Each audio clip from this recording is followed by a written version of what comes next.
Selamat pagi saudara-saudara, sungguh luar biasa. Oleh karena pada saat ini kita kembali berjumpa di dalam Tuhan dan kita bersama-sama akan melayani Tuhan. Dan biarlah renungan yang akan kita dengan bersama boleh semakin menguatkan kita untuk memberi yang terbaik untuk Tuhan. Sebelum kita mendengar akan firman Tuhan, marilah kita berdoa. Tuhan Bapa kami yang penuh kasih, kami ucap syukur. Kami boleh merasakan akan kasih dan anugerah Tuhan. Kami boleh merasakan bagaimana kesetiaan Tuhan yang selalu memelihara kehidupan kami semua. Kami menyadari bahwa seringkali kami justru tidak membalas kebaikan Tuhan melalui tingkah laku kami, melalui sikap kami. Kami menyadari bahwa seringkali kami masih berbuat dosa. Oleh karena itu ampunilah kami ya Tuhan. Dan biarlah perenungan ini semakin menguatkan kami untuk kami boleh hidup selalu seturut di dalam kehendak Tuhan. Amin. Saudara-saudara yang kasih oleh Tuhan Yesus Kristus, tema kita pada saat ini adalah melapangkan hati. Dan firman Tuhan yang akan mendasari perenungan kita pada saat ini terambil dari Mazmur 119 ayat 32. Beginilah firman Tuhan. Aku akan mengikuti petunjuk perintah-perintah-Mu sebab Engkau melapangkan hatiku.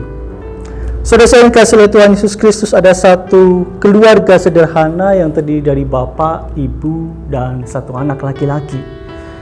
Katakanlah namanya Bapak Sabar. Bapak Sabar bekerja sebagai petani. Ia harus menjual hasil pertaniannya di desa seberang, di mana untuk menyeberang ke desa tersebut harus melewati sungai yang besar. Oleh karena itu Bapak Sabar butuh sebuah perahu. Oleh karena itu Bapak Sabar menabung sedikit demi sedikit untuk membeli perahu. Ada tetangga yang sedikit usil saudara-saudara terhadap keluarga Bapak Sabar ini. Ia bertemu Bapak Sabar dan mengatakan, "Pak Sabar, sudahlah, ndak usah neko-neko. Kamu itu miskin. Ya sudah, miskin saja. Tidak usah bermimpi punya sebuah perahu. Itu sesuatu yang mustahil. Tidak akan bisa."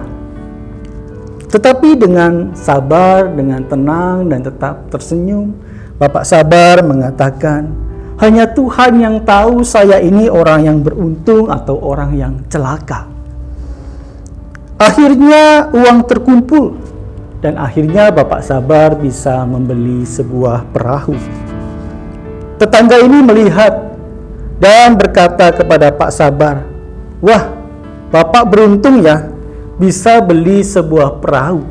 Padahal Bapak kan miskin." Dengan tersenyum Bapak Sabar mengatakan, "Hanya Tuhan yang tahu saya ini orang yang beruntung atau orang yang celaka." Keesokan harinya terjadi keributan. Istrinya berteriak, "Kapal hilang, kapal hilang." Pak Sabar menghampiri sang istri dan berkata, "Ada apa, Bu?" Si istri menjawab, "Walah Pak, apes tenan awake dhewe Pak. Baru sehari kita punya kapal, kapalnya sudah hilang." Dengan tersenyum, Bapak Sabar mengatakan, "Hanya Tuhan yang tahu saya ini orang yang beruntung atau orang yang celaka." Tetangga melihat keributan itu dan berkata, "Betul kan? Kamu itu tidak usah neko-neko. Kamu sudah ditakdirkan miskin ya miskin saja. Lihat, baru sehari punya kapal, sekarang sudah hilang."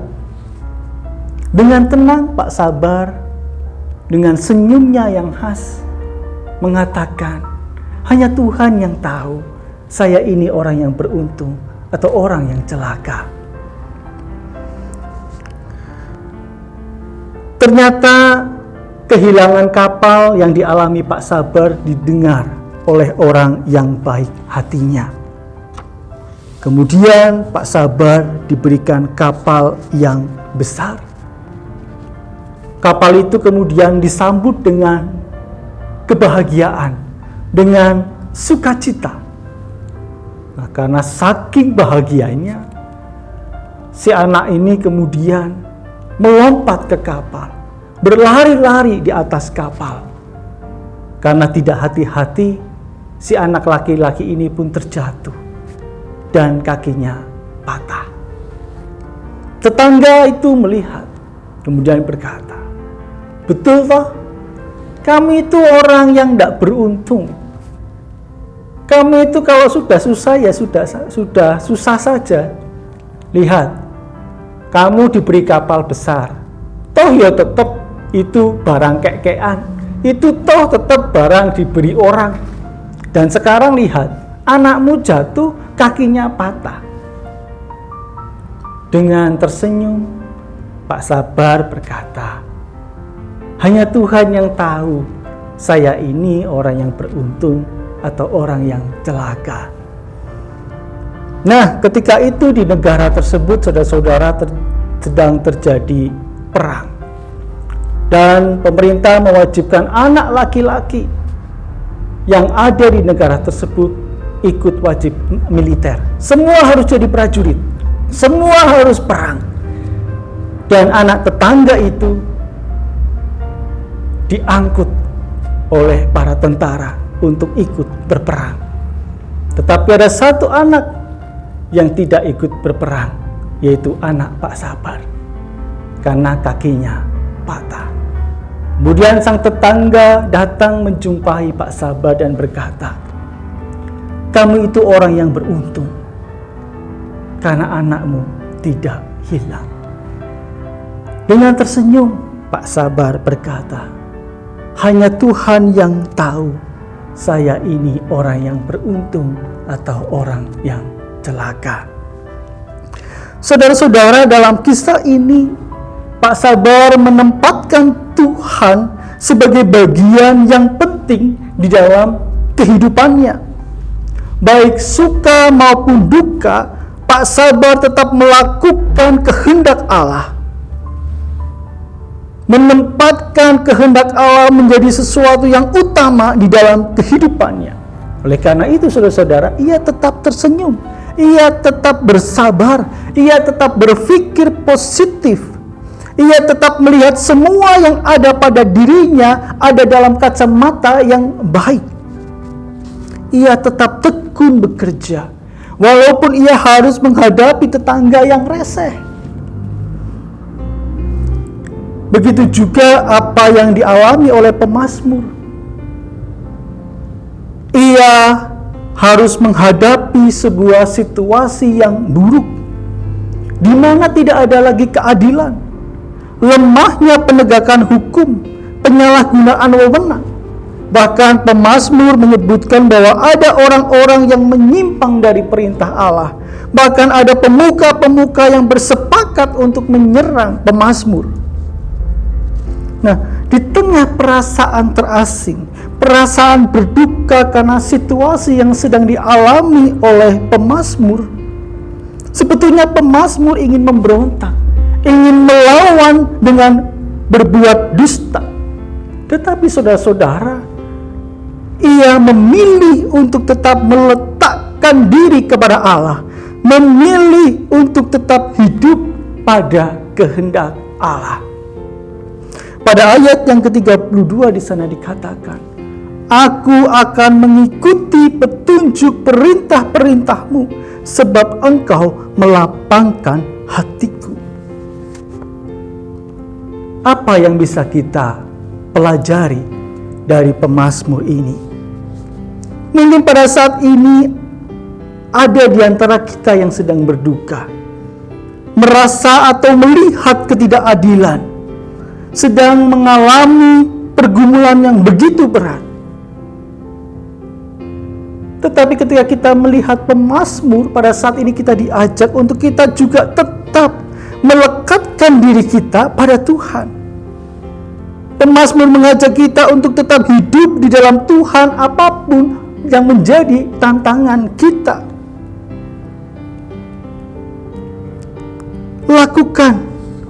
apa yang telah Allah firmankan dalam kehidupan kita. Seperti sang pemazmur pada ayat 119 ayat yang ke-35. Biarlah aku hidup menurut petunjuk perintah-perintah-Mu, sebab aku menyukainya. Kenapa sang pemazmur tetap ingin lekat kepada Tuhan? Tetap ingin hidup bersama dengan Tuhan? Oleh karena ia menyukainya. Jadi saudara-saudara, ketika kita menyukai akan kehendak-kehendak Allah, ketika kita menyukai akan firman Allah, ketika kita menyukai hidup di dalam Allah, maka ia akan melapangkan hati kita. Sehingga kita dimampukan untuk bisa tetap tersenyum, tetap bersabar, tetap berbahagia, tetap bersuka cita, tetap bersyukur, berpikir positif, tetap melakukan apa yang terbaik untuk kemuliaan Tuhan.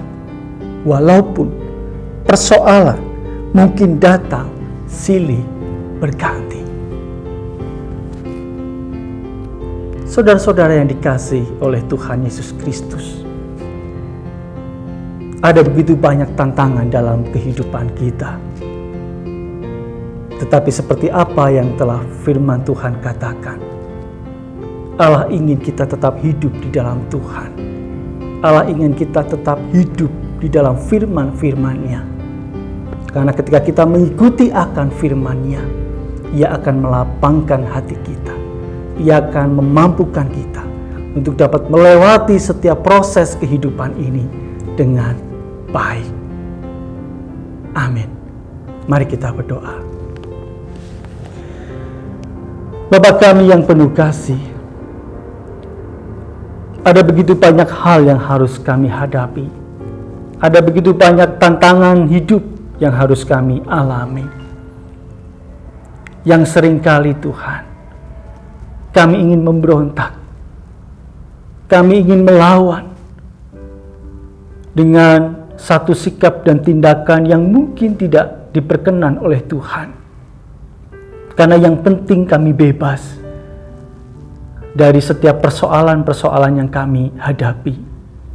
Tetapi melalui firman ini, Tuhan mengingatkan kami, apapun yang menjadi pergumulan kami, apapun yang menjadi tantangan kami, Engkau ingin kami tetap hidup di dalam Tuhan. Engkau ingin kami tetap melakukan apa yang Tuhan kehendaki dalam kehidupan kami. Karena dengan mengikuti apa yang Tuhan firmankan, Tuhan akan melampangkan hati kami. Tuhan akan memampukan kami untuk tetap bersyukur, tetap berbahagia, tetap bersuka cita, tetap mengalami damai sejahtera. Apapun itu persoalannya, apapun itu tantangannya. Terima kasih ya Bapa. Mampukan kami untuk dapat menghadapi tantangan di hari ini di dalam sukacita bersama dengan Tuhan. Dan mampukan kami untuk terus memberi yang terbaik hanya untuk kemuliaan nama Tuhan. Amin.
Sebagai hamba yang